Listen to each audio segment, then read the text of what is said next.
औरत की अलमनाक सच्ची कहानी जिसे एक के बाद दीगरे 22 जिन्नात ने अपनी सवारी बना लिया था। वो लिखती हैं कि मुझे ताज्जुब है कि कलाम पाक में गवाही के बावजूद कुछ लोग जिन्नात का वजूद तस्लीम नहीं करते। खुदा न करे अपने वजूद का यकीन दिलाने के लिए उन पर सवार हो जाएं, तब उन्हें पता चलेगा कि इस मकान के मचान पर 22 जिन्नात का एक खानदान आबाद है जो काफी अरसे से वहाँ रहता है। उनका सरदार नसीम पर आने लगा है। मैंने ऐसा अमल कर दिया है कि तकरीबन 3 दिन आराम से गुजर जाएंगे, मगर बाकी के दूसरे जिन भी इसी तरह इस पर आएंगे, क्योंकि ये लोग एक के बाद एक के इंतकाम के चक्कर में जान नहीं छोड़ते, इंतकाम जरूर लेते हैं। मैं तुम लोगों के साथ हूँ। उस जिन को भी खत्म कर दिया। इस तरह तकरीबन 21 जिन नसीम पर आए और उनका उतार मियाँ साहब ने किया, मगर 22वां जिन मियाँ जी के बस का भी नहीं था। औज़ुबिल्लाहि मिनश शैतानिर रजीम, बिस्मिल्लाहिर रहमानिर रहीम। रब्बे शरह ली सदरी व यस्सर ली अमरी वहलुल उक़दतम मिन लिसानी यफ़क़हू क़ौली। मेरे तमाम सुनने वाले, मुझे देखने वाले जहाँ जहाँ भी रहते हैं, मेरे मेहरबान हैं और मैं भी उनका खैर ख्वाह हूँ। अल्लाह पाक आप सबको सलामती अता करे और इसके साथ ही मैं आपको सलाम पेश करता हूँ। मुझे बहुत खुशी हुई कि कल मैंने तारुफ़ी प्रोग्राम किया था, आज भी तारुफ़ी प्रोग्राम ही है। इसके ऊपर बाकायदा मैंने प्रोग्राम करने हैं जिन्नात के मौजू पे और कलाम पाक की रोशनी में। और जो लोग सिर्फ़ ऐसी तस्वीर दिखा के थंबनेल पे या और तरीके से बैकग्राउंड में दिखाते हैं, मेरी कोशिश होती है कि वो मैं उस तरीके से ना दिखाऊं कि जिससे खौफ पैदा हो या कोई चीज़ हो। लेकिन मैं जो बताऊंगा आपको सच बताऊंगा, इसलिए कि मैं सबसे पहले अल्लाह ताला से ये दुआ करता हूँ कि रब्बे शरह ली सदरी, कि मेरे दिल को खोल दे और मेरे दिल की गिरों को खोल दे। तो आज भी हम एक ऐसे औरत की अलमनाक सच्ची कहानी जिसे एक के बाद दीगरे 22 जिन्नात ने अपनी सवारी बना लिया था और जो तन्हा टैक्सी तक को उलट देती थी, उसके बारे में है। तो इसमें मोहतरमा शाजिया हैं, एक शाजिया सैयद। वो लिखती हैं कि मुझे ताज्जुब है कि कलाम पाक में शहादत गवाही के बावजूद कुछ लोग जिन्नात का वजूद तस्लीम नहीं करते। खुदा न करे कि जिन्नात ऐसे लोगों को अपने वजूद का यकीन दिलाने के लिए उन पर सवार हो जाएं, तब उन्हें पता चलेगा जिन्नात गिरफ्तार लोगों पर क्या गुजरती है। इसका अंदाज़ा सिर्फ वही अफराद बता सकते हैं जिन्होंने इन्हें देखा हो या उनके करीबी रिश्तेदार हों, वो बता सकते हैं। हमारी एक अजीज़ा नसीम जिन्नात गिरफ्तार थीं, यानी वो जिन्नात के असर में आई हुई थीं। उस पर जो क़यामत गुजरी उसकी तफसील नसीम के भाई अख्तर ने जो अपनी ज़बानी बताई थी, वो मैं आपके गोशगुजार कर रहा हूँ कि ये वाक़यात आज से तकरीबन 20 बरस पहले पेश आए थे। मेरी बहन नसीम, हम 4 भाइयों की एक इकलौती बहन थी, इसलिए वो हम भाइयों में और अम्मी और अब्बू की आँख का तारा थी। अल्लाह मियाँ ने उसे शक्ल सूरत भी बहुत अच्छी और ख़ूबसूरत अता की थी। नसीम ने मैट्रिक पास करने के बाद पीटीसी किया और वो एक सरकारी स्कूल में मुलाजमत करना लगी। नसीम की खूबसूरती की वजह से उसके बेशुमार रिश्ते आते थे, मगर चूँकि वो हमारी इकलौती बहन थी, इसलिए हम उसकी शादी किसी अमीर घराने में करना चाहते थे। यही वजह थी कि हमने नसीम के कई रिश्ते ठुकराए अमीर घराने के रिश्ते के इंतज़ार में। तो नसीम की उम्र लगभग 30 बरस के करीब हो गई, तो हमें फिर बड़ी फिक्र लायक हुई कि अब रिश्ते आना बंद हो गए। फिर उसके लिए एक रहमान साहब थे, उनका रिश्ता आया जो इंपोर्ट और एक्सपोर्ट का काम करते थे। ये रिश्ता हमें हर लिहाज से मौजू लगा और हमने उसे कबूल कर लिया। बड़ी धूमधाम से नसीम की शादी रहमान से कर दी गई। शादी के बाद नसीम बमुश्किल एक माह ससुराल में रह पाई। आए दिन सास नंदों के झगड़े से तंग आकर रहमान साहब से ने आखिरकार डिग रोड में अलग मकान ख़रीद लिया और नसीम के साथ वहाँ पे वो शिफ्ट हो गए। डिग रोड का ये मकान गुज़श्ता 7 सालों से बंद पड़ा हुआ था। इस मकान का मालिक ज़्यादातर उसे किराए पर देता था, लेकिन कोई भी किराएदार 1-1.5 माह से ज़्यादा नहीं ठहरते थे और भाग जाते थे। इसलिए ये मकान आसिफ ज़दा मशहूर हो गया। इस सूरत हाल से परेशान होकर मालिक मकान ने उसे बेचने की कोशिश की, मगर नाकाम रहा। थक हार कर उसने मकान को मुस्तकिल तौर पर लॉक कर दिया। इसी तरह तकरीबन 7 साल का अरसा गुजर गया। रहमान साहब मकान की तलाश में थे। उन्होंने जब ये मकान देखा तो उन्हें कीमत वगैरह के लिहाज से मुनासिब लगा। उन्होंने उसे ख़रीद लिया। हालांकि लोगों के ज़रिए मकान आसिफ ज़दा होने का उन्हें पता चला। आस पड़ोस से वालों ने उनको बताया, मगर उन्होंने इस पर कान न धरे।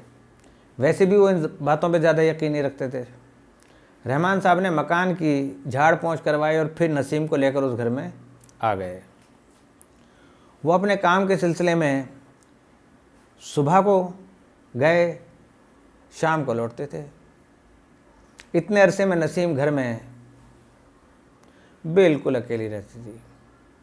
आस पड़ोस में से कोई ना आता था उनके पास और ना ही वो जाना पसंद करती थी। शादी से पहले ही मुलाजमत तो छोड़ चुकी थी, सो घर के छोटे मोटे काम करके वो अपना वक्त गुजारती। सफाई सुथराई और घर की सेटिंग में उसका वक्त गुजरा करता। इस घर में एक तरफ बहुत बड़ा मचान था। मचान कहते हैं कि एक आगे छज्जा सा निकला होता है और उसके ऊपर जो है ना वो लोग सामान वगैरह रख दिया करते हैं, तो उसे मचान कहते हैं। तो जो फालतू सामान रखने के लिए इस्तेमाल में लाया जा सकता था, मगर पता नहीं क्या बात थी कि जब भी नसीम ये सोचती कि जो सामान ज़ेरे इस्तेमाल नहीं है वो उसे मचान पर रख दिया जाए, मगर जब भी वो मचान के पास जाती खौफज़दा सी होकर पलट आती। फिर उसने मचान की तरफ जाना छोड़ दिया। इस घर में आए हुए उसे 20 दिन से ज़्यादा हो चुके थे गालिबन। इस अरसे में कोई भी वाक़या पेश नहीं आया था। रहमान साहब के दिल में लोगों की बताई हुई बातों का जो अंदेशा था वो महव हो गया, ख़त्म हो गया। 21वें दिन नसीम ने हस्बे मामूल रहमान साहब को नाश्ता वगैरह कराकर ऑफ़िस के लिए रवाना कर दिया और ख़ुद घर के कामों में मसरूफ़ हो गई। वो काम से फारिग होकर जब कमरे में आई तो देखा रहमान साहब सामने बैठे हैं, मगर वो उसे आता देखकर दूसरे कमरे में चले गए। वो हैरान और परेशान उनके पीछे गई तो वो दूसरे कमरे में से भी गायब हो गए। इसको वो पूरे घर में तलाश करती रही और घूम रही, मगर वो उसे नज़र ना आए। वो सोचने लगी कि हो सकता है रहमान को किसी सिलसिले में घर आना पड़ा हो और वो दोबारा आके चले गए हों, मगर बैरूनी दरवाज़ा तो अंदर से लॉक था। फिर वो घर में कैसे आए? और इस तरह गायब हो जाना क्या मायने रखता है? वो इंसान है, जिन तो नहीं है जो इस तरह गायब हो जाए। यकीनन ये मेरा वहम होगा। ये सोचकर वो मुतमईन हो गई। शाम को रहमान साहब आए तो नसीम ने उनसे भी ना कहा कि वो मजाक उड़ाएंगे, मगर जब 2-3 दिन इसी तरह रहमान साहब दफ्तर जाने के बाद घर में घूमते नज़र आते तो परेशान हो गई। अब तो वो किसी तौर पे भी उसे अपना वहम समझने के लिए तैयार न थी। आखिरकार उसने इस बात का जिक्र रहमान साहब से कर दिया। हस्बे तवक्को रहमान साहब ने इस बात को नसीम का वहम करार दिया और वहम करार देते हुए बात मजाक में उड़ा दी। इसके बाद नसीम ने इसी तरह रहमान को देखा, मगर रहमान साहब से इसका जिक्र नहीं किया कि वो फिर इसे वहम करार देंगे और मजाक उड़ाएंगे। तो उसने अपने भाइयों से रब्ता किया। उसके चारों भाई आए और उन्होंने उसे एक टैक्सी में बिठाया। वो जाने के लिए तैयार नहीं थी, लेकिन ज़बरदस्ती उसे बैठना पड़ा और टैक्सी में बिठाकर डिग रोड की तरफ चले। नसीम हमारे काबू में नहीं आ रही थी, ये भाइयों का कहना था। शरीफ जिन पर शैतानियत सवार हो गई। वो बुरी तरह हाथ पैर पटक रही थी। कई मर्तबा उसने हमें मारा भी, मगर हमने हिम्मत नहीं हारी। टैक्सी अभी आधे रास्ते में ही पहुंची थी कि टैक्सी के चारों टायर एकदम धमाके से फट गए। हम भाइयों ने बड़ी मजबूती से नसीम को पिछली सीट पर से पकड़कर निकाला और उसको पकड़े रखा था, मगर टैक्सी रुकते ही नसीम ने ज़ोर का झटका देकर अपने आप को छुड़ाया और दरवाज़ा खोलकर उतर गई। अब नसीम ने हैरत अंगेज तौर पर पूरी ताकत से टैक्सी को पलट दिया और फिर एक तरफ भागने लगी। बड़ी मुश्किल से हम लोग टैक्सी से निकले। जगह जगह खराशें आ गई थीं, जिनमें टीसें उठ रही थीं, मगर हम उनकी परवाह किए बगैर उसके पीछे दौड़े और उसे पकड़ा। नसीम बड़ी मुश्किल में हमारे काबू में आई। फिर लाखों में एक वाला मुहावरा इस पर 100% सादिक आता है। जल्द ही हमें दूसरी टैक्सी मिल गई, हम इसमें बैठ गए। तब नसीम ने मर्दाना आवाज़ में कहा कि अब अगर खैरियत चाहते हो तो दोबारा हमें ले जाने की हिमाकत ना करो, वरना इस टैक्सी का भी वही असर होगा जो पहली का हुआ था। अब वो जो उसके अंदर आ चुका था, ये वो कह रहा है कि नसीम हमारा घोड़ा है, इसे हमसे छीनने की कोशिश मत करो, इसके बदले जो चाहो हमसे ले सकते हो। हीरे जवाहरात रुपया पैसा जो कहोगे हम देंगे।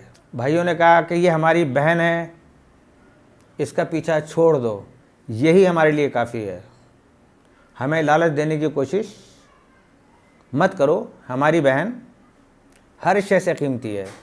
उसके भाई ने जवाब दिया, ये तो अब नामुमकिन है, हम अपनी पसंद की चीज़ कभी नहीं छोड़ते, इसलिए ये बात अब भूल जाओ और टैक्सी घर की तरफ वापस ले चलो, वरना अब हमें गुस्सा आने वाला है।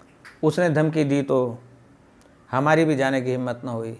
ज़ख्मों में पहले ही टीसें उठ रही थी, लिहाजा हमने वापस जाना ही मुनासिब समझा।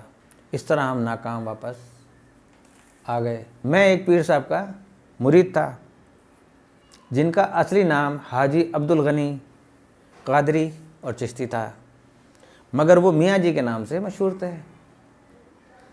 मैंने नसीम का उनसे इलाज करवाना मुनासिब समझा। उनके पास ले जाने के लिए हम भाइयों को बड़ी दिक्कत का सामना करना पड़ा, मगर हमने हिम्मत ना हारी और मियाँ जी के पास ले गए। उन्होंने नसीम का आहिस्ता आहिस्ता इलाज शुरू किया। रहमान साहब कई रोज़ से नसीब में तब्दीली देख रहे थे और महसूस कर रहे थे। वो खामोश और खोई खोई सी रहने लगी थी, उनसे भी ठीक तरह से बात ना करती और बात बात पर काट खाने को दौड़ती। उसे किसी बात का होश नहीं रहा था कि कपड़े बदले और कंघा किए कई कई दिन गुजर जाते थे। ये कैफियत देखकर वो परेशान रहने लगे। उन्होंने नसीम को कई नफ्सियाती डॉक्टरों को दिखाया मगर कोई फ़ायदा ना हुआ। आखिरकार वो नसीम को लेकर आए और हमारे पास जब वो आ गए तो सारी बात मेरे वालिद को बताई। तो मेरे वालिद एक बुज़ुर्ग आदमी थे और जिन्नात पर न सिर्फ यकीन रखते थे बल्कि अक्सर लोगों को तावीज़ वगैरह भी दिया करते थे। इनका जिन्नाती असरात मालूम करने का तरीका ये था कि एक तावीज़ वो मरीज़ के हाथ पर रख दिया करते थे और उनका जिन्नाती असरात मालूम करने का तरीका ये था, जो भी चीज़ मरीज़ पर होती वो हाजिर हो जाती, मगर उनमें ये ताकत न थी कि वो उसका उतार कर सकते। तो उन्होंने जब नसीम को देखा तो उसकी आँखों में आँखें डालकर और उस पर निगाह पड़ते ही वो समझ गए कि उन्होंने नसीम के हाथ पर वही तावीज़ रखा जिससे नसीम की हालत बिगड़ने लगी। और फिर उससे पता चला कि इस मकान के मचान पर 22 जिन्नात का एक ख़ानदान आबाद है जो काफ़ी अरसे से वहाँ रहता है। उनका सरदार नसीम पर आने लगा है और नसीम को वो अपने घोड़े सवारी से सैर कराता है। ये सब बातें मेरे वालिद ने हम सबके सामने मालूम की। रहमान साहब से भी जो उस वक्त वहाँ मौजूद थे, रहमान साहब को अब यकीन हो गया कि जिन्नात हैं और हम सबके सामने जिन के उतारने का मसला था कि किससे इलाज करवाया जाए। आखिर किसी ने हमें डिगरोड में मुकीम एक मियाँ साहब का, जिनका नाम सुल्तान बाबा था, उनका पता बताया जो जिन्नात उतारने के माहिर थे। इधर नसीम को बहुत हाल आते थे, वो बैठे बैठे झूमने लगती थी और अगर ऐसी हालत में कोई उसके नज़दीक चला जाता तो फिर उसकी खैर ना होती। वो उस बंदे की अच्छी खासी पिटाई कर देती। हम लोगों ने नसीम की हालत के पेश नज़र उसे अपने घर में ही रख लिया था और रहमान साहब के साथ जाने नहीं दिया था। और रहमान साहब ने खुद भी कहा कि इसे यहाँ रखें, क्योंकि डिगरोड वाले मकान में रहना इसके लिए मज़ीद ख़तरनाक साबित हो सकता है। मियाँ जी के इलाज के दौरान नसीम ने हमें बहुत परेशान किया। कभी कभी ऐसा होता कि वो हमारे सबसे बड़े भाई की लड़की जो हमारे पास ही रहती थी, उस पर भी कभी कभी वो जिन आ जाता और वो उठा पटक करती कि खुदा की पनाह। इन हालात में हम अच्छे खासे परेशान हो गए। हमने मियाँ जी से दरख्वास्त की कि इस जिन का मुकम्मल तौर पर जल्द अज जल्द ख़ात्मा कर दें तो आपकी बड़ी इनायत होगी। फिर हमारे सामने मियाँ जी ने अपना अमल शुरू किया। जिस वक्त वो अमल कर रहे थे उस वक्त वो जिन मियाँ जी से बड़ी माफ़िया मांग रहे थे। फिर मियाँ जी ने हमें इशारा किया कि नसीम का सांस रोक दो। हम जब नसीम की जानिब बढ़े तो वो बुरी तरह पछाड़े खा रही थी। हम रुकने लगे तो मियाँ जी ने सख्ती से हमें कहा कि रुको मत, फ़ौरन आगे बढ़कर सांस को रोक दो।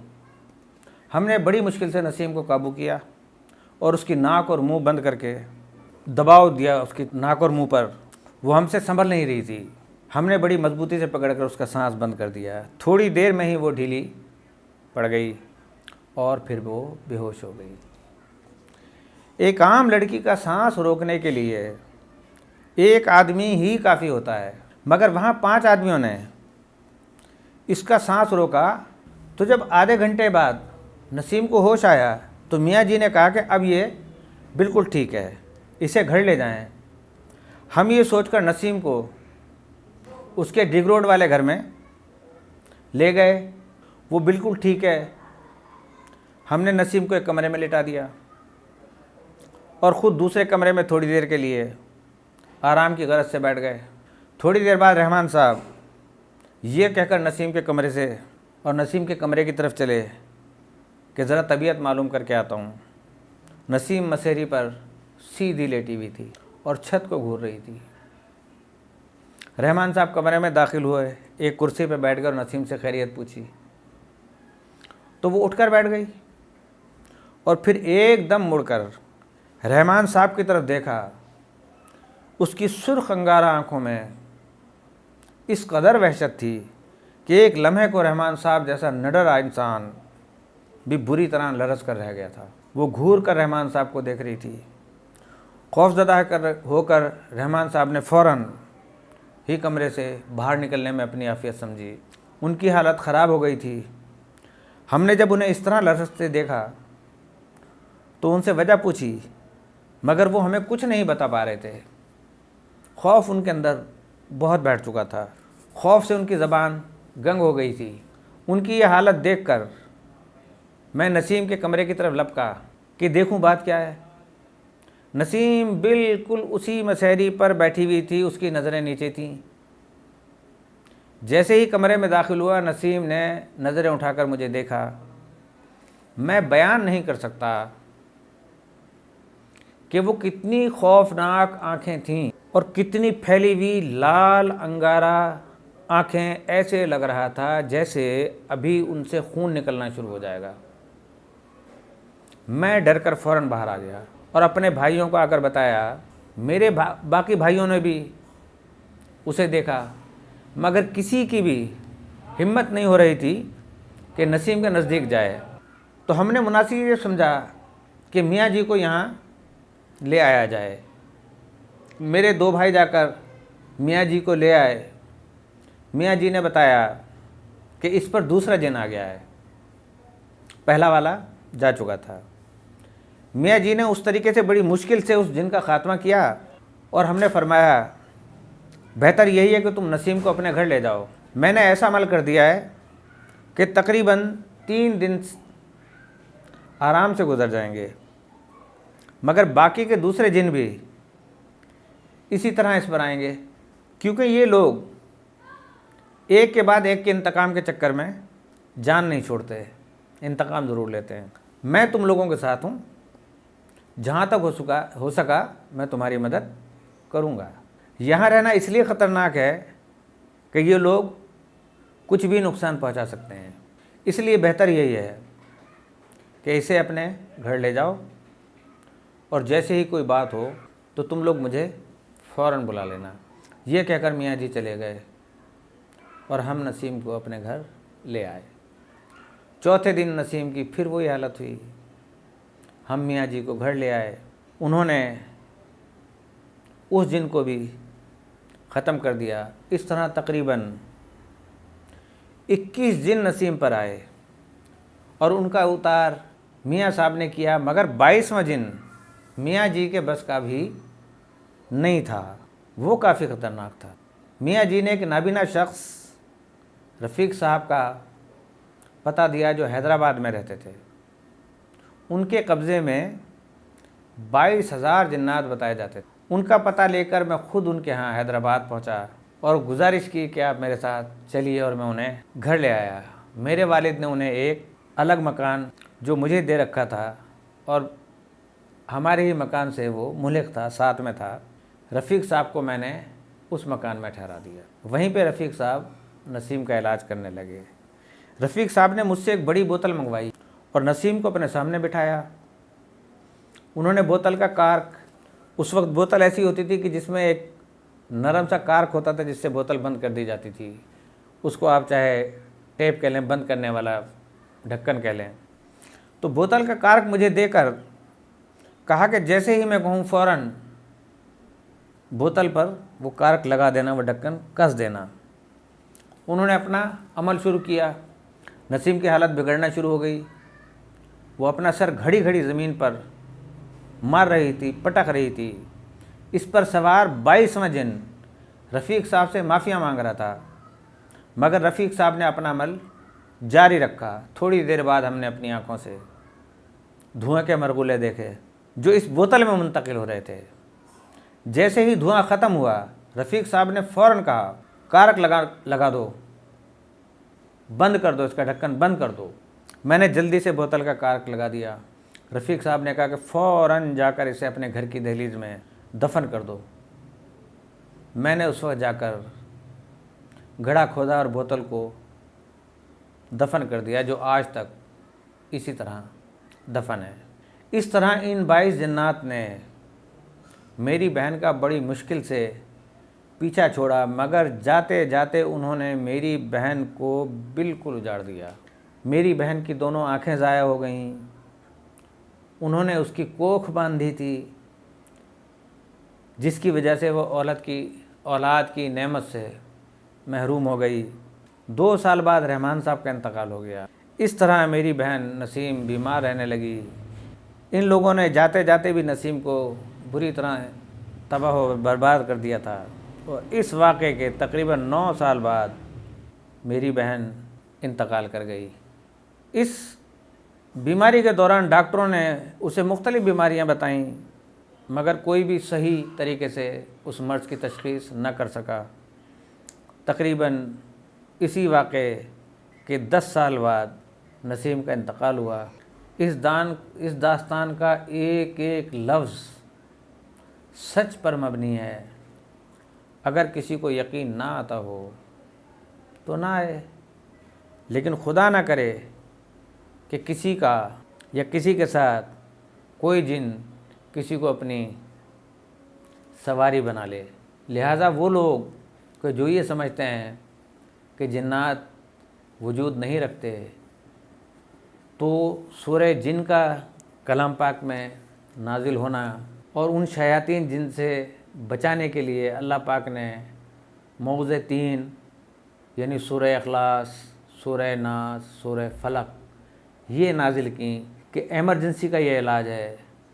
और बसूरत दीगर बहुत ज़्यादा हालात ख़राब हों तो बग़ैर हिसार के भी आप ये काम नहीं कर सकते, तो फिर किसी आमिल को दिखाना चाहिए, और ये शयातीन जिन का काम है।